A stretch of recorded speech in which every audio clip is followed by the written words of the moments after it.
In the subjected name, socio-political environment. In the subjected code, pub 1270. நாங்க முந்தி படிச்ச history, geography, சிவிக்ஸ்ல ஒரு மிக்ஸ்டான சப்ஜெக்டா தான் இது இருக்க போகுது. நாங்க இந்த யூனிட்ல அதாவது சோஷியோ பொலிட்டிக்கல் என்வாயன்மெண்ட்ல பார்க்க போற விஷயம் என்னன்னு பார்த்தோம்னா, சமூக மற்றும் அரசியல் சூழல் ரீதியான விஷயங்கள் எப்படி நம்மளோட பிசினஸோட ரிலேட் ஆகுது என்ற சப்ஜெக்ட் தான் இது. இது சம்பந்தமான அதாவது இந்த சப்ஜெக்ட்டுக்கான பாஸ் பேப்பர்ஸ் அது எல்லாமே நாங்க இந்த நம்ம செஷன்ஸ் எல்லாம் முடிச்சு எண்டில் பாஸ் பேப்பர் மாதிரி செஞ்சு போறதுக்கு ஒரு ஐடியா இருக்கு. அதை நம்ம பார்த்து செய்வோம். இந்த சப்ஜெக்ட் பார்த்தோம்னா 2 கிரெடிட் இருக்கிற சப்ஜெக்டா இருக்கு. உங்களுக்கு இந்த எண்ட் ஆஃப் த எக்ஸாம் 2 ஹவர்ஸுக்கானதா இருக்கு. ஸோ அதுக்கேற்ற மாதிரி டைமை ஷெட்யூல் பண்ணி செய்யறதுக்கான இதை வச்சிருங்க. ஸோ இந்த சப்ஜெக்ட ஸ்டார்ட் என்னன்னா சோஷியோ பொலிட்டிக்கல் என்வாயன்மெண்ட் பேசிக் objectives தான் பார்க்க போறோம். To provide basic understanding about the concurrent themes in the field of socio-political environment. அதாவது பார்த்தோம்னா இந்த சமூகம் மற்றும் அரசியல் ரீதியான விஷயங்களை தொடர்பிலான பேசிக்கான அண்டர்ஸ்டாண்டிங் புரிதலை கொண்டிருக்கிறத நம்ம விளங்குறது தான் இந்த சப்ஜெக்ட். இரண்டாவது to develop skills among the students to work with different communities and groups in their personal and professional careers. அதாவது மாணவர்கள் எங்களுக்கு தனிப்பட்ட மற்றும் தொழில் நம்ம பர்சனலாகவும் இன்வால்வ் ஆக போறோம், ப்ரொஃபஷனலாகவும் சரி, இனி நம்ம ஒர்க்ஸுக்கையும் சரி, எல்லா விஷயத்துலையுமே இன்வால்வ் ஆக போறோம். ஸோ அதுக்கான ஸ்கில்ஸை என்ன செய்ய போறோம், டெவலப் பண்றதுக்கு இந்த சப்ஜெக்ட் உதவியா இருக்க போறோம். அடுத்தது சொன்னாங்க to nurture right attitudes among the students to appreciate freedom, equality and social harmony. So அப்படின்னா என்னென்னு பார்த்தோம்னா சுதந்திரம் சரி, சமூகம் சரி, சமூக நல்லிணக்கம் இருக்குதானே, ஸோ அவற்றை அப்ரிஷியேட் பண்றதுக்கான ஒரு சரியான அணுகுமுறை ஒன்றை வளர்க்கறதுக்கு தான் என்ன செய்ய போகுது இந்த சப்ஜெக்ட் எங்களுக்கு உதவியா இருக்க போற மாதிரி சொல்றாங்க. ஸோ இதில் கண்டினியூஸ் அசஸ்மெண்ட் 30 மார்க்ஸுக்கு இருக்கு, மற்றது ஃபைனல் எக்ஸாமினேஷன் 70 மார்க்ஸுக்கு இருக்கு. ஸோ அந்த விஷயம் என்னன்னா கண்டினியூஸ் அசஸ்மெண்ட் எங்களுக்கு எப்படி நடந்துச்சுதுன்னா அந்த 30ல் 10 மார்க்ஸ் என்னடா மெட்டாக்கல் ப்ரெசன்டேஷன் செய்யக்க நாம எழுதுற அந்த ரிப்போர்ட் சம்பந்தமானதா இருக்க போகுது. மற்ற இருக்கிறது 20 ஓன் ஓரல் ப்ரெசன்டேஷனோட ரிலேட்டடான விஷயமா இருக்க போகுது. ஸோ ஃபர்ஸ்ட் என்னென்னு பார்த்தோம்னா introduction to the social political environment யூனிட்ல இதுல இருந்து நம்ம என்னத்தை லேர்ன் பண்ண போறோம் என்ற விஷயத்த சொல்றாங்க. First recognize the importance of socio-political environment. Second, identify the forces in the business environment. First நாங்க இந்த ஐடென்டிஃபை பண்ண போறோம் இந்த சோர்சஸ் என்னென்ன, ஃபோர்ஸஸ் என்னென்ன, அந்த பிஸ்னஸ் என்வாயன்மெண்ட்ல இருக்கிற ஃபோர்ஸஸ் சம்பந்தமா என்ன செய்ய போறோம், ஐடென்டிஃபை பண்ணிட்டு இந்த யூனிட் ரெகக்னைசேஷன் சம்பந்தமா பார்க்க போறோம். ஸோ ஃபர்ஸ்ட் என்னென்னு பார்த்தோம்னா பிஸ்னஸ் என்வாயன்மெண்ட். ஸோ வணிக சூழல் அப்படின்ட்டு பார்க்க என்ன விஷயங்களுக்கு அன்லைன் ஆகுதுன்னு பார்த்தோம்னா, அதாவது குட்ஸ் அண்ட் சர்வீஸ், அதாவது ஒரு நிறுவனம் இயங்குறதுக்கான பேசிக் என்னது, அங்கே இருந்து கிடைக்கிற அவுட்புட் தான், அதாவது குட்ஸ் அண்ட் சர்வீஸை சொல்லலாம். ஸோ ஒரு குட்ஸ் அண்ட் சர்வீஸ் பெறதுக்காக நாம அங்க ப்ராசஸ் இருக்க போகுது, இன்புட் இருக்க போகுது, அந்த விஷயத்தை தான் இங்க சொல்றாங்க. நாங்க பிசினஸ்ல படிச்சதான ஒரு விஷயம் தான். அதாவது பார்த்தோம்னா இன்புட்டா ரிசோர்ஸஸை நம்ம கொடுக்க அவுட்புட்டா என்ன செய்ய போகுது, குட்ஸ் அண்ட் சர்வீஸ் கிடைக்க போகுது. அதுக்கு இடையில இருக்கிற அந்த ப்ராசஸ் தான் சொல்றது என்னன்னு பார்த்தோம்னா பிஸ்னஸ் ஆப்ரேஷன்ஸ். ஸோ இந்த இந்த ஸ்லைட் நம்ம பார்க்கறதுக்கு முதல் இந்த பிஸ்னஸ் என்வாயன்மெண்ட் என்றா என்ன என்ற விஷயத்தை சம்பந்தமா பார்க்க போறோம். Business activities are directly and indirectly influenced by factors in the business environment. நாங்கள் நார்மலாகவே எங்களுக்கு தெரிஞ்ச விஷயம் தான், நாங்கள் பிஸ்னஸில் படித்தது தான். டிரெக்டாகவும் பிஸ்னஸில் சில காரணிகள் வணிக சூழலை பாதிக்க போகுது, இன்டிரெக்டாகவும் சரி வணிக சூழலை பாதிக்க போகுது. ஸோ அதை இந்த டயக்ராமில் பார்க்க போகிறோம். ஸோ அதில் பிஸ்னஸ் என்வாயன்மெண்ட்டை ரெண்டா பிரிக்கலாம், ஒன்று இன்டர்னல் மற்றது எக்ஸ்டர்னல். எக்ஸ்டர்னலை ரெண்டா பிரிக்கலாம், ஒன்று டாஸ்க் மற்றது ஜென்ரல். இன்டர்னல் என்றா என்ன, அக சூழல் என்று சொல்றது. அகச்சூழல் என்றா என்ன, நிறுவனம் ஒன்றுல தாக்கத்தை ஏற்படுத்துகின்ற நிறுவனத்தினால கட்டுப்படுத்தக்கூடியதான காரணிகளை சொல்றது.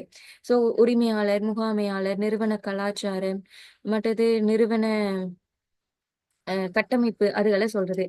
எக்ஸ்டர்னல்னா நிறுவனத்தினால கட்டுப்படுத்த முடியாது. ஆனா நிறுவனத்துல தாக்கத்தை ஏற்படுத்தக்கூடியது என்ற விஷயத்த. இதுல டாஸ்க் என்வாயன்மென்ட் என்று சொல்றது, நிறுவனத்துல கட்டுப்படுத்த முடியாதா இருந்தாலும், அ குறைஞ்சபட்சம் நிறுவனத்தின்ட வழக்கமான செயற்பாட்டுல தாக்கத்தை ஏற்படுத்துவினம். அதாவது கஸ்டமர்ஸ் சரி, போட்டியாளர்கள் போன்றவற்றை இதுக்கு எக்ஸாம்பிளா சொல்லலாம். அடுத்து ஜென்ரல் என்வாயன்மென்ட் என்று சொல்ற விஷயம் என்னன்னு பார்த்தா, பொதுச்சூழல். அதாவது இத ஒரு சிக்கல் நிறைஞ்ச ஒரு சூழலா இருக்க போது. சேம் இது எல்லா விஷயத்தையுமே நம்மளால கட்டுப்படுத்த முடியாதா இருக்கு. நிறுவனத்துக்கு ஒரு விஷயம் ஒரு தாக்கம் ஏற்படுது என்றா, அத நம்மளால கட்டுப்படுத்த இயலாம இருக்கு. அந்த விஷயத்த சொல்றது தான் என்னது, இந்த ஜென்ரல் என்வாயன்மென்ட்டா இருக்க போது. ஸோ இத ஒரு அ கிராஃப்ல காட்டுறது தான் என்னன்னு பார்த்தோம்னா, இந்த இதா இருக்குது. ஸோ இதில பாருங்க international, technology, natural, social, culture, economics, legal, political இப்படி எல்லாத்தையும் சொல்றது. இன்டர்னல் என்வாயர்ன்மென்ட்க்கு எம்ப்ளாயி, கல்ச்சர், மேனேஜ்மென்ட், டாஸ்க்குக்கு customer, competitive, suppliers, labour market இப்படியான விஷயத்த சொல்றாங்க. ஸோ இப்ப நாங்க இத பிரீஃபா பார்க்க போறோம். ஃபேக்டர்ஸ், கம்போனன்ட்ஸ்க்கு டாஸ்க் என்வாயர்ன்மென்ட்ல பாருங்க காம்படிட்டர்ஸ், சப்ளையர்ஸ், கஸ்டமர்ஸ், லேபர்ஸ் என்றது சொல்றாங்க. கீழ பாருங்க influence on business. Influence the operations and performance of the organisation on regular basis. அதாவது ரெகுலர் பேசிஸ்ல என்ன செய்ய போது, வணிகம் ஒன்றின் நடவடிக்கைகள்ல தாக்கத்தை ஏற்படுத்த போகுது. ஜென்ரல் என்வாயன்மென்ட்ல பாருங்க social, economic, political, international, natural, technological என்ற விஷயம் இருக்க போது. இது என்னது? நிறுவனம் ஒன்றின் beyond the control of the பிசினஸா இருக்க போது.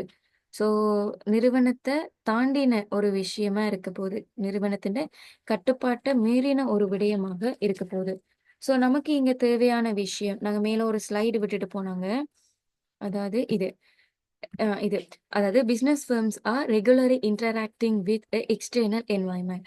அதாவது ரெகுலரி எதோட இன்டராக்ட் பண்ணுது என்று பார்த்தோம்னா எக்ஸ்டர்னல் ஆனது. ஸோ நாங்க success of the business is greatly determined by capacity to respond changes in the environment. அதாவது பார்த்தோம்னா அதாவது ஒரு நிறுவனத்தோட சக்சஸ் எங்க இருக்குதுன்னு பார்த்தோம்னா கெப்பாசிட்டி. அதாவது நம்ம சேஞ்சஸுக்கு ஏற்ற மாதிரி ரெஸ்பான்ஸ் பண்ற கெப்பாசிட்டில என்ன செய்ய போகுது இருக்க போகுது என்ற விஷயத்தை தான் சொல்ல போறோம். ஸோ நாங்க இங்க பார்க்க போறது என்னது, இந்த சோசியல் கல்ச்சரையும் இந்த பொலிட்டிக்கலையும் சேர்த்ததான விஷயத்தை தான் என்ன செய்ய போறோம், நாங்க இப்ப பார்க்க போறோம். So next slide. ஓகே. அதாவது significance of socio political environment. அரசியல் சமூக சூழல்கிட்ட முக்கியத்துவம் பார்க்க போறோம். அதுலயும் நம்ம ஃபர்ஸ்ட் பார்க்க போறோம் என்னன்னு பார்த்தோம்னா social environment. So social environment என்னத்தை வெளிப்படுத்துது என்று பார்த்தோம்னா சோசியல் ஃபேக்டர்ஸ். அதாவது பார்த்தோம்னா customs, traditions, values, beliefs, social classes, demographic characteristics போன்ற விஷயத்த சொல்லுது. அதாவது பார்த்தோம்னா டெமோகிராஃபிக் கேரக்டரிஸ்டிக்ஸ் அப்படின்னா மக்கள் தொகை தொடர்பிலான பண்புகள், அதாவது மக்கள்கிட்ட பண்புகள் போன்றவற்றை வெளிப்படுத்துறதானதாக இருக்குது. The changes in social environment mostly redefine the business operations. வணிக சூழல்ல ஏற்படுகின்ற மாற்றங்கள் இருக்குதானே, பெரும்பாலும் வணிகத்துல செயற்பாடுகள மறுவரையறை அதாவது ரீடிஃபைன்டா மறுவரை செய்யறதோட தொடர்புடைய விஷயமாக தான் என்ன செய்ய போகுது இருக்க போகுது. ஸோ சோசியோ பொலிட்டிக்கல் என்வாயன்மெண்ட் அப்படின்னா என்னன்னா சமூகத்தானோட ரிலேட்டடான கஸ்டம்ஸ், ட்ரெடிஷன்ஸ், வேல்யூஸ் அதாவது பாரம்பரியங்கள், பெறுமதிகள், நம்பிக்கைகள், சமூக வகுப்புகள் என்பவரோட தொடர்புடையதான விஷயங்களா இருக்க போகுது.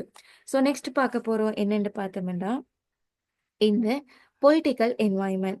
ஸோ பொலிட்டிக்கல் என்வாயன்மெண்ட் அப்படின்னா என்னன்னு பார்த்தோம்னா includes set of institutions involve in making authoritative public decisions. அதாவது அதிகாரப்பூர்வமான பப்ளிக் டிசிஷன்ஸை உருவாக்குற இன்ஸ்டிடியூஷன்ஸோட இன்வால்வ் ஆகுறது தான் இந்த political environment.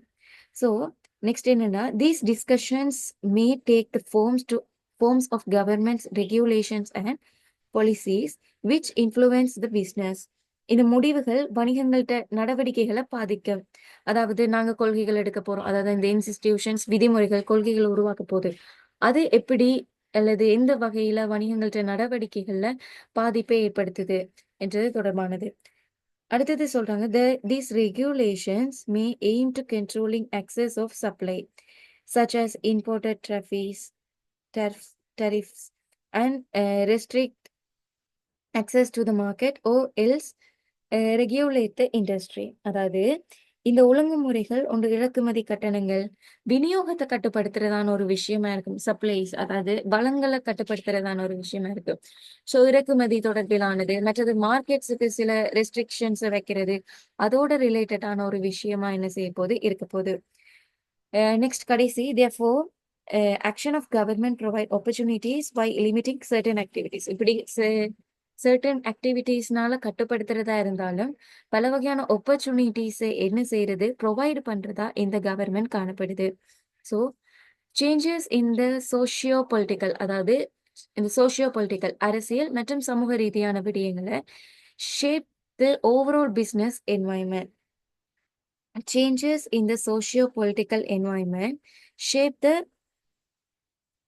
overall business environment. அதாவது சமூக மற்றும் அரசியல் சூழலில் ஏற்படுகின்ற மாற்றங்கள் ஒட்டுமொத்த வணிக சூழலையுமே என்ன செய்து வடிவமைக்கிற ஒரு விஷயமாக இருக்குது.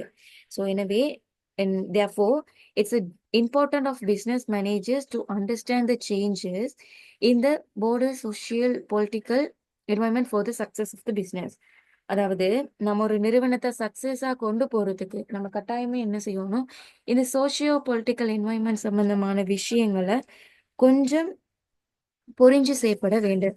ஸோ இந்த யூனிட்ல சொல்ற விஷயம் என்னன்னு பார்த்தோம்னா, அதாவது பேசிக் இன்ட்ரடக்ஷனை தான் என்ன செய்யுது சொல்றாங்க. அதாவது சோஷியோ பொலிட்டிக்கல் என்வாயன்மெண்ட்ல பிஸ்னஸ் வணிக சூழல் என்றா என்ன, அடுத்தது என்னது இதோடைய வணிக சூழல் வகைகள், மற்ற அதுலயுமே நாம என்ன விஷயத்த கன்சர்ன் பண்ண போறோம், அதுக்கு பிறகு அந்த சூழல்ல இருக்கிற காரணிகள், final political environment, social environment. So இதை நம்ம எப்படி அண்டர்ஸ்டாண்ட் பண்றன்ற விஷயத்தை தான் என்ன செய்யுது இந்த சப்ஜெக்ட் சொல்லுது. தேங்க்யூ. இதான் எண்ட் ஆஃப் த செஷன். இது நெக்ஸ்ட் செஷன்ல இதை கொஞ்சம் பிரீஃபா பார்க்க போறோம். தேங்க்யூ.